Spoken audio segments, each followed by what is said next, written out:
So I'm going to go ahead and just ask Joy to please give us a brief overview of the current legal status of industrial hemp in the U.S. What are some of the exciting highlights, projects underway? Give us some examples of what you're doing in Washington State. I'll give you a quick overview just first in general what's happening in the states. As you know, I said before, we have 50 of them, and when things don't happen federally, they happen one at a time. So we have 28 states that have legalized industrial hemp, but only 8 that have legalized industrial hemp. Washington is one of them, under Section 7606 of the Federal Farm Bill. So something that happened historically in the U.S., it was signed into law in February of 2014, was an amendment within our Agricultural Act, which we call the Farm Bill for short, called the Legitimacy of Industrial Hemp Research. And a lot of folks get upset when they hear research because, especially as someone who's been involved with it for a long time, we don't need to do any more research. We know hemp is fabulous. However, this particular research defines something called an agricultural pilot program, and in that agricultural pilot program, research is defined as studying the growth, cultivation, and marketing of industrial hemp. And we have successfully interpreted that word marketing as commercialization of the hemp that is grown under these research programs. It also, for the first time in U.S. history, defined industrial hemp and distinguished it from marijuana. We have never had that distinguishment before. And so 7606 is a very big deal. Now, of the 28 states that have legalized, only 8, as I mentioned, have legalized under these protections. The other forms of legalization have come in the form of what I like to call Wild West, and it can be very exciting, and that's Colorado that said, we don't care about your Section 7606, we're just going to legalize industrial hemp and do our own thing, and they're doing amazing things in Colorado to push the industry forward. Then there are states that legalize not nearly as effectively as the Wild West, and they didn't do anything with regard to 7606, so they've technically legalized industrial hemp, but they can't get seeds, they haven't funded their State Department of Agriculture, so there's nothing happening in those states, or there are sort of rogue things happening in those states, which I would say is as interesting as it is, and certainly the permaculturist Tippy and me thinks that's all groovy and all, but we do need to successfully steward and shape this industry so we don't have failed crops, so that we can get people to invest in it in our country. Now, the other thing with these different states are taking advantage of various infrastructures within them, and most of them, the legal states for marijuana, have an infrastructure for extraction. So some of us who did legalize under Section 7606 still have in our own state law that we can't collect plant material for extraction for cannabinoids, phytocannabinoids, and Washington is one such state. Whereas we're next door to Oregon that is fully allowed for its legalized hemp to collect the plant material and extract the cannabinoids. So we kind of have these 4 categories of states for legalization. The Wild West, that we did it so bad and didn't fund our Department of Ag that we can't actually plant seeds, and then the 7606 states, those that allow for plant material collection and cannabinoid extraction, and those that don't. But we need to build infrastructure, whether for fiber and whether for seeds, if we're going to be moving forward in the same way that Canada has. Last but not least, with regard to what's going on, and we, by the way, just passed our hemp law, as I mentioned before. We're in our rulemaking process now in Washington, so we haven't even finished the applications to issue licenses for the 2017 growing season. Last piece on a federal level is that this is an interesting thing called the Consolidated Appropriations Act. We can't pass a budget, and we haven't passed one on a federal level in 14 years in America, but every year, so that the government doesn't shut down, they do a Consolidated Appropriations Act. And interestingly enough, there was a section that went through, we can thank Kentucky for this, called Section 763 this year, which says that no federal funds for any federal agencies can be used in contravention of Section 7606, or, and this is the historical part, or to prohibit the cultivation, transportation, processing, or sale of hemp that is grown in compliance with Section 7606 within or outside of the state that it's grown. So this is a very big deal. Now I get to introduce Anndrea Hermann, who has been a big part of my hemp journey. She welcomed me to her farm. I stayed with her, got to go to the hemp fields. And what I really admire about Anndrea is her work with students, teaching the first course dedicated to industrial hemp at Oregon State University eCampus. She also has championed Hemp Radio, which is a great opportunity to just learn and download those archives, iHemp Radio. So just working on these various projects over the years. So just going off what Joy is speaking on, Anndrea, can you share with us your involvement in the U.S. with state departments of agriculture in these various states doing these pilot programs, these variety trials? Describe your experiences having worked with the DEA on permitting these projects. Tell us how you've been dealing with the border protection on clearing hemp genetics into the U.S. and why it is important to be working with these agencies to move forward. Well, thankfully, coming from the Manitoba perspective, we've always had champions at our customs border protection because of a lot of hemp foods have been cleared through that particular port. So they're already familiar with what hemp is. So number one, we had some internal champions at the Customs Border Patrol who were keen on hemp already. Talking about with the DEA, I remember setting up a nonviolent protest across from the DEA's office in Missouri back in 2000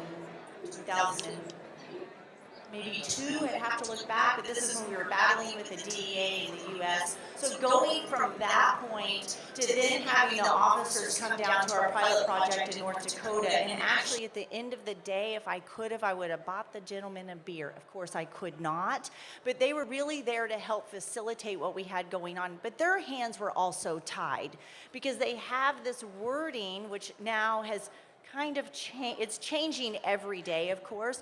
They had the wording that there wasn't really a word for hemp. So I actually got import permits for marijuana. That's what it came on the import permit. But one thing, they were really open to actually helping facilitate this because they knew that now there was federal legislation, as Joy spoke about, that mandated them to technically do so. And then the customs agents actually came on board also. So last year I had the honor of clearing the first planting seed into North Dakota after 70 years of prohibition, and I physically drove the seed down in my personal vehicle, so I had to get my vehicle all registered. They knew I was coming. It was all very planned. And really, I was at Customs Border Patrol for no longer than 20 minutes clearing the seed. She spent more time, thankfully, Laura, thank you, telling me how grand she thought hemp was and she can't wait to grow it on her own farm. And then when they told me I was free to go, I turned the car on. I had to turn the car off because I started crying, and she came over to console me. And now when I go through that border crossing, they really want to pull me in so they can get an update about what's going on in the U.S., which is very interesting. And they always give me a joke about what kind of hemp I have in the car. And I say, you pretty much be left with the car at the end of the day. So working with them has been really strategic. Also working with the state ag departments is one of the things Joy had stated, is that within lots of these states, they have not carved out the funding to actually have the state ag departments facilitate the work that's got to come on. And where do they get the money to now have somebody sit at basically a desk full time to answer the questions coming in about industrial hemp? How do they get the advice that they really need to understand? And John's going to talk about the genetic aspects, but we're not protected in the U.S. also. So the people providing the genetics from here, how do we work that language within the state ag department or the producer cooperators or the university projects to make sure that variety are protected and that people understand how we function here as a pedigreed seed system and internationally. And in facilitation of that, you start to see the DEA acting quicker. You start seeing, well, I mean, here in Canada, we have our own issues. It can be 60 days plus before we're getting some of our hemp license to get exports. So things are really important as its timing line. So we can't put our application in to export out of Canada when you're talking about wanting to plant in May. You surely should have that application in like January so that you can actually get the seed there. So part of the problem is, people are saying, oh, the DEA's holding up shipments. Well, there's paperwork. You don't fill out the paperwork, it can't move through the system.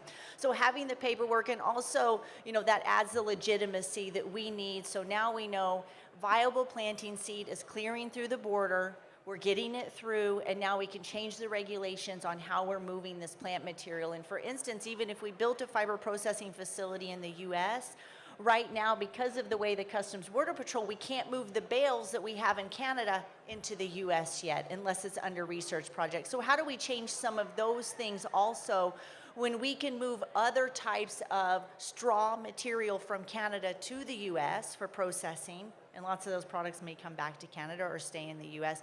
Also do that for things like our bales that we have here. So increasing the farm gate. Thank you. And this really shows how there's just so much work and opportunity for people to help others navigate all this bureaucracy and this system of how to successfully move forward and plan these type of projects. But I'm excited to introduce John Vidmar. He's the Chief Operating Officer and Chief Technology Officer of NGK Biologics and Nutriponics Canada Corp. He holds his PhD in botany from the University of British Columbia. NGK Biologics is a MMPR applicant here in Canada. And John has worked on agricultural research for over 20 years. He was a senior scientist on the genomics team lead, or he was a team lead, at Alberta Innovates Technology Futures, where his work focused on the improvement, evaluation, and breeding of both cannabis sativa for food, fiber, and barley. So my question for you, John, as a leading scientist in cannabis genetics, please share insight into your work up to date and the current events in genetic profiling. What's happening now with cannabis genetic profiling, and what is missing from current research, and what are some of the exciting avenues that could be explored in this sector in the future? Okay. Thank you for that great introduction. Just going to start off with a little bit of background. In 2003, I had the opportunity to start working on hemp, industrial hemp, as we were not able to work on cannabis or medicinal marijuana at that point. And we were looking at specifically what are the genes involved in fiber production. Now, what's really cool about industrial hemp is that it produces two different fiber types, bast fibers. And anybody wearing any hemp clothing out there?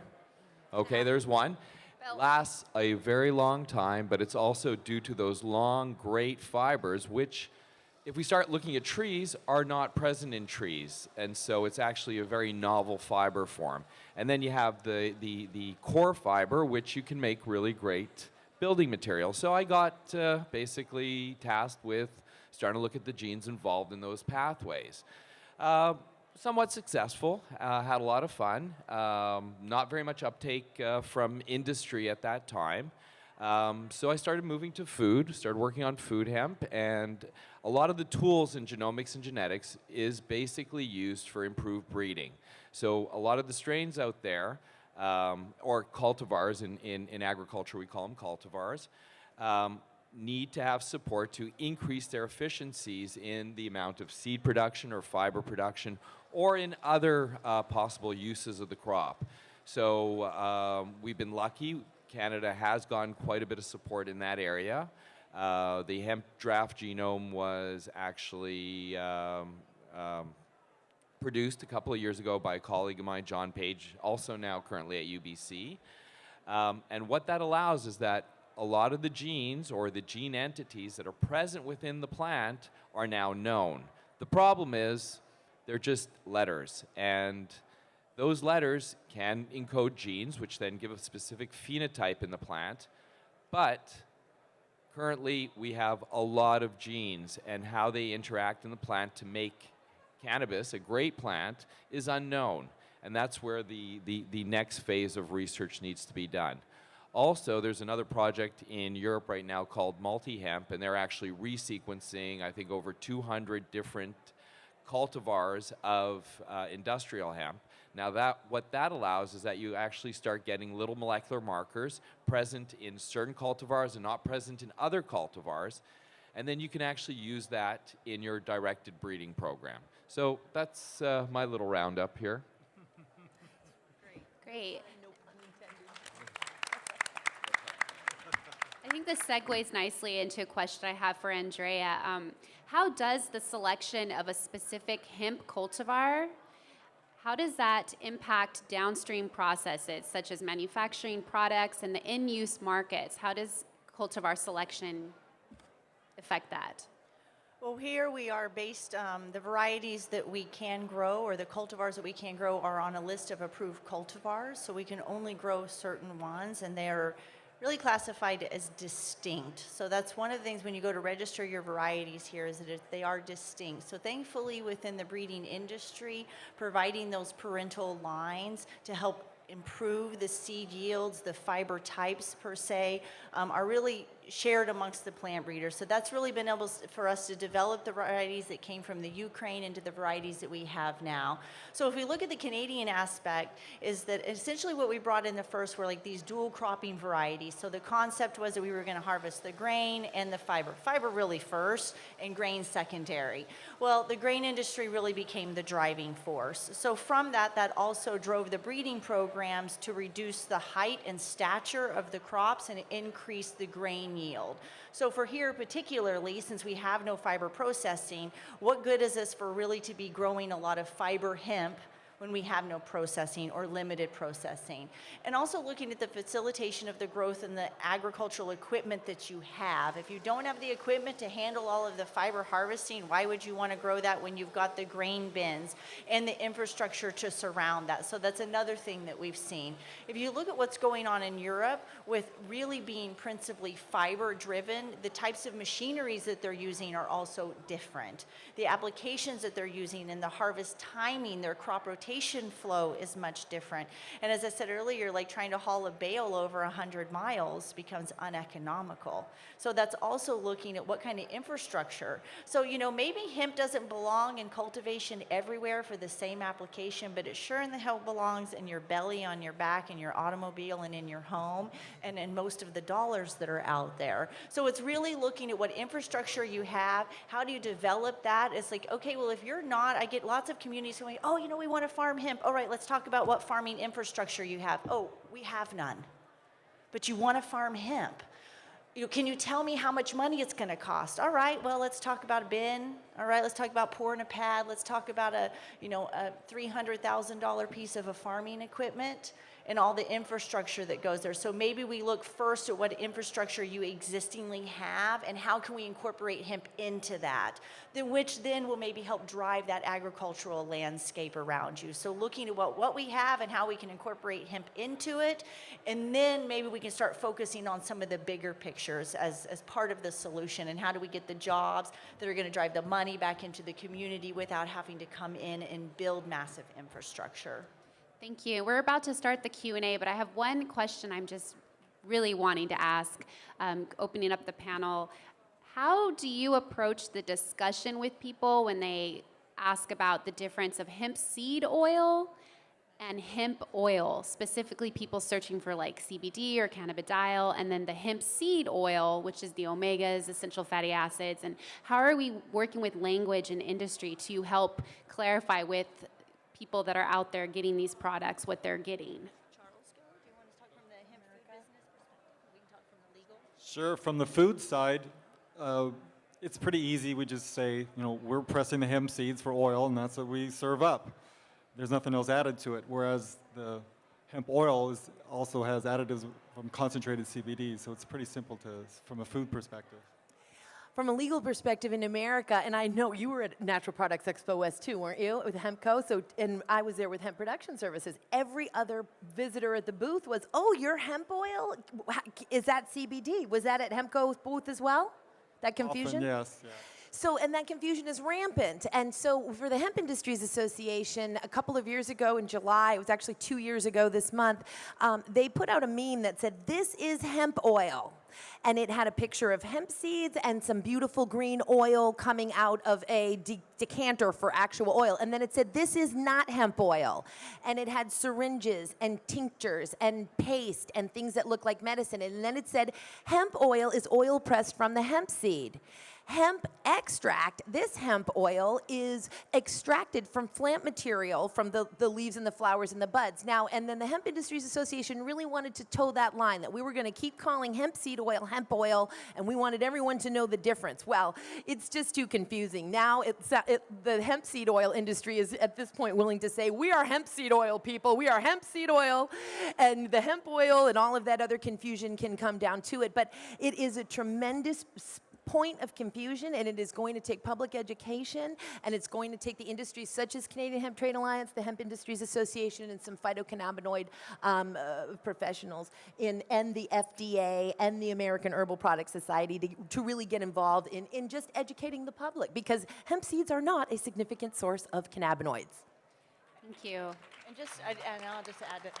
And part of that, in addition, is getting the proper HS codes and the shipping codes that we need that really define the product. And just coming off of multiple, international speaking engagements and seeing what's going on. And I've been places where they're actually telling consumers that, this CBD comes from the stalk, because they can get it into the country if they say it comes from the stalk because the stalk's unregulated. And I don't know any real CBD that's 100% coming from the stalk. Please, somebody prove me wrong that there's a brand out there that 100% only gets from the stalk and there's no leaf and flower material in there. So it's part of really making sure that when it comes to Customs Border Protection that we are fighting for those HS codes, and that is happening through our colleagues in Europe. So they're working on an HS coding system that then we'll be able to easily adopt. So that's other important factors. Great. Does anyone have questions that they'd like to bring forward? We have a few minutes for Q&A.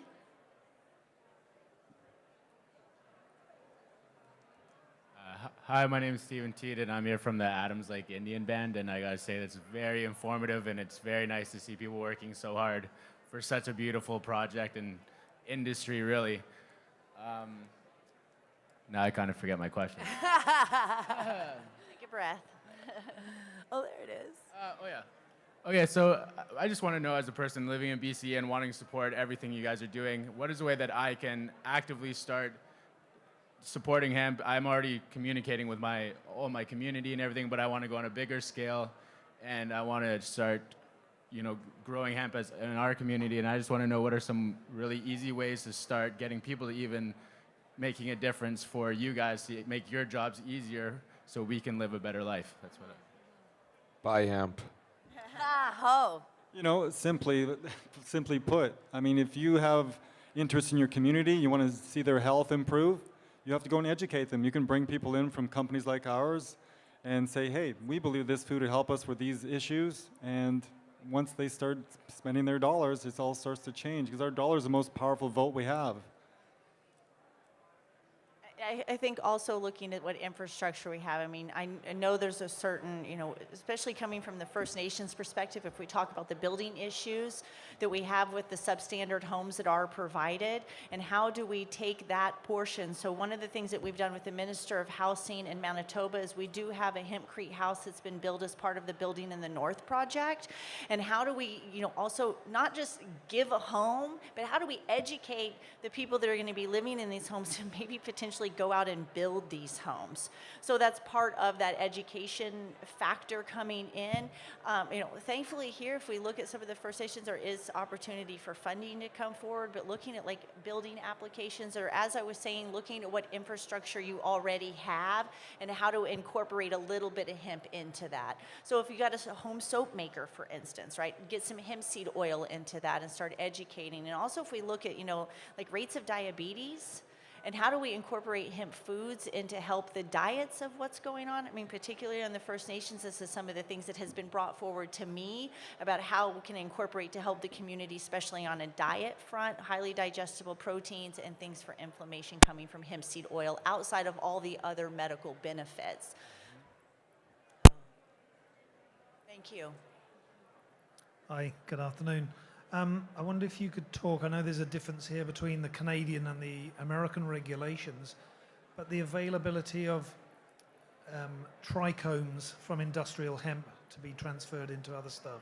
So not the hemp parts to make hemp seed oil, but the actual use of the trichomes. So it's Canada I'm particularly interested in. Okay, in Canada, actually, when we grow industrial hemp, there are only two parts that we can harvest. We can harvest the seed and we can harvest the stems.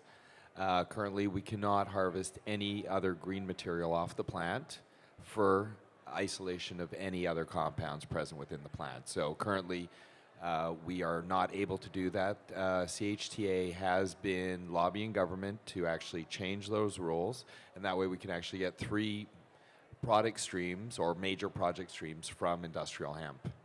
And I think it's important to note that it is still, however, a widespread underground black market practice, illicit market practice here, that hemp farmers, in fact, unlawfully, they're farmers. They want to use all the biomass that they grow. It's ridiculous that they have to leave it on the field, and that's what, in Washington State, it's the same thing. We're only going to be allowed this first year, and except for another act of legislation, to process the seed and the stem.